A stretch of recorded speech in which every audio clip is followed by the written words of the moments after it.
Assalamu alaikum students, my name is Dr. Nimra और the topic that we are going to start under our pharmacognosy subject is resins. ठीक है, तो previous lectures में हमने ये देखा था वोलेटाइल ऑयल्स को डिस्कस कर लिया हुआ था, ग्लाइकोसाइड्स को डिस्कस कर लिया हुआ था, वोलेटाइल ऑयल्स को डिस्कस कर लिया हुआ था।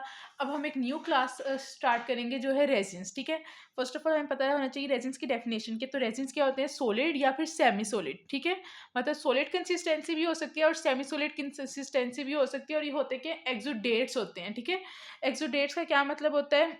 एक्सोडेट्स ऐसे सब्सटेंसेस को कहते हैं जो कि प्लांट वगैरह से लीक आउट कर जाते हैं। ठीक है, मतलब प्लांट्स के ऊपर आ रहे स्टार्ट हो जाते हैं। तो रेजिन्स क्या है? सॉलिड और सेमी सॉलिड प्लांट एक्सोडेट्स हैं जो कि किसी स्पेसिफिक कैविटीज वगैरह में निकलते हैं। ठीक है, उसमें बनते हैं। इनकी बेसिकली मेन डेफिनेशन ये है कि these are the complex mixture of compounds. ठीक है, रेजिन सिर्फ एक ही कंपाउंड नहीं होता है, रेजिन एक कम्प्लेक्स मिक्सचर होता है काफ़ी कंपाउंड्स का। मतलब रेजिन के अंदर काफ़ी ज़्यादा क्लासिफिकेशंस आ जाती हैं, काफ़ी कंपाउंड्स आ सकते हैं। और ये किन मिक्स कंपाउंड्स का मिक्सचर है उसमें आ जाता है आपके पास रेजिन अल्कोहल्स आ जाती हैं। रेजिन अल्कोहल है तो उनको आप रेजिन नोल भी कह सकते हो। ठीक है, अल्कोहल्स भी होते हैं, आपके पास एसिड्स भी होते हैं, एसिड्स में रेजिन एसिड्स हो सकते हैं और रेजिन फिनोल हो सकते हैं। ठीक है, तो रेजिन क्या है? Resin are complex mixture of compounds. कौन कौन से कंपाउंड्स हो सकते हैं रेजिन के अंदर? रेजिन अल्कोहल भी हो सकती है which is also known as resinol, resin acid भी हो सकता है और रेजिन फिनोल भी हो सकते हैं। ठीक है, अब रेजिन्स की हमने अपीयरेंस देखनी है कि रेजिन्स दिखने में कैसे होते हैं। तो नेचुरल जो रेजिन्स होते हैं, जो नेचुरली एक्सुडेट कर रहे होते हैं, नेचुरली लीक आउट हो रहे होते हैं प्लांट से, वो कैसे कलर में होते हैं? ट्रांसपेरेंट येलो या फिर ब्राउन कलर में होते हैं। ठीक है, ट्रांसपेरेंट येलो और ट्रांसपेरेंट येलो से ब्राउन कलर में होते हैं, और ये मेल्ट भी हो सकते हैं और बर्न भी हो सकते हैं। ठीक है, मतलब अगर आप रेजिन्स को हीट प्रोवाइड करोगे तो वो मेल्ट भी हो जाएंगे और वो बर्न भी हो सकते हैं। ठीक है, अब ये जो रेजिन्स हैं वो मैंने आपसे बताया था कि एक्सुडेट्स होते हैं। ठीक है, मोस्टली ये प्लांट्स ट्रीज के एक्सुडेट्स होते हैं। और कौन सा ट्रीज स्पेशली आते हैं? पाइन्स।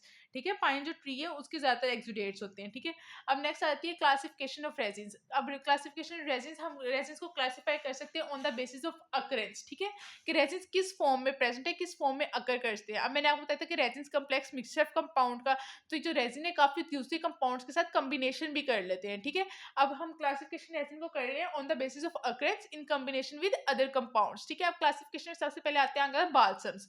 ठीक है, बाल्सम्स क्या है? रेजिन्स की ही एक टाइप है। मतलब बाल्सम्स क्या है? रेजिनस सब्सटेंसेस है, लेकिन बाल्सम्स के अंदर क्या होता है? हाई प्रोपोर्शन होता है सिनेमिक एसिड का या बेंजोइक एसिड का। ठीक है, इन दोनों का ज्यादा प्रोपोर्शन होता है। होते ये रेजिन्स ही है, लेकिन इनके अंदर किसी एक सब्सटेंस का प्रोपोर्शन ज्यादा होगा, जिसमें सिनेमिक एसिड हो जाएगा या बेंजोइक एसिड, इनका प्रोपोर्शन ज्यादा होगा। और ये सिनेमिक एसिड और बेंजोइक एसिड या तो फ्रीली प्रेजेंट होंगे या फिर combination with other asters present होंगे। ठीक है, इनके एग्जांपल्स में आ जाता है आपके पास टोलो बाल्सम आ जाता है, पीरो बाल्सम आ जाते हैं और बेंजोइन आ जाते हैं। ये तीनों ड्रग्स आ जाते हैं। ठीक है, बाल्सम्स की, इनके अंदर बाल्सम्स प्रेजेंट होते हैं। नेक्स्ट आ जाते हैं आपके पास ओलियो रेजिन्स।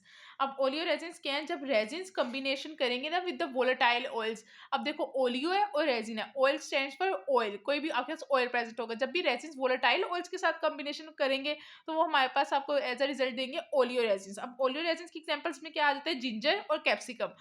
ठीक है, इन दोनों में आपके पास ओलियो रेजिन्स प्रेजेंट होते हैं। थर्ड क्लासिफिकेशन रेजिन्स की आपके पास आ जाती है गम रेजिन्स। ठीक है, अब ओलियो रेजिन्स में हमने कहा था कि वोलेटाइल ऑयल्स का कॉम्बिनेशन होगा विद रेजिन्स के साथ। अब गम रेजिन्स में हम ये कहेंगे कि रेजिन्स का कॉम्बिनेशन होगा विद द गम। ठीक है, when the resins are found in combination with gums then such resins are known as gum resins. अब गम रेजिन्स की क्या एग्जांपल आ जाती है? इसकी एग्जांपल में आ जाता है आपके पास एसा फोटिडा। ठीक है, ये भी एक क्रूड ड्रग है। नेक्स्ट आ जाती है, लास्ट टाइप आ जाती है रेजिन्स की, वो है ओलियो गम रेजिन्स। ठीक है, मतलब oleo gum resins name indicates कि इसमें ऑयल्स भी प्रेजेंट है और गम्स भी प्रेजेंट है। ठीक है, when the resins are found in combination with gums and volatile oils both then this type of the resins is known as oleo gum resins. ठीक है, अब ये जो अगर आपने इसको सेपरेशन वगैरह करना है तो आप वोलेटाइल ऑयल को रिमूव करोगे बाय स्टीम डिस्टिलेशन, और अगर आपने गम को भी सेपरेट करना है तो गम को आप सेपरेट कर लोगे bye dissolving it in water. ठीक है, अब ओलियोगम रेजिन्स की एग्जांपल्स में क्या आ जाते हैं? आपके पास मिर आ जाते हैं और आइपोमिया आ जाते हैं। ठीक है, ये दो ड्रग्स आ जाते हैं। तो आज के लेक्चर में हमने देखा कि रेजिन्स बेसिकली होते क्या हैं। रेजिन्स के कॉम्प्लेक्स मिक्सचर ऑफ कंपाउंड है जिसमें रेजिन अल्कोहल, रेजिन एसिड और रेजिन फिनोल्स आ जाते हैं। इनकी अपीयरेंस कैसी होती है? ट्रांसपेरेंट येलो टू ब्राउन हो जाते हैं, they can melt and burn. ठीक है, और ये ज्यादातर पाइन्स के ट्रीज से हमें मिलते हैं। देन आ जाती है हमारे पास classification of resins. Classification of resins में आपने याद रखना है कि बाल्सम्स होते हैं, ओलियो रेजिन्स होते हैं, गम रेजिन्स होते हैं और ओलियो गम रेजिन्स आते हैं। ठीक है, नेक्स्ट लेक्चर में हम डिस्कस करेंगे काफ़ी important medicinally important resin plants को डिस्कस करेंगे। तो आज के लेक्चर के लिए इतना ही। कोई क्वेश्चन है तो आप पूछ सकते हैं।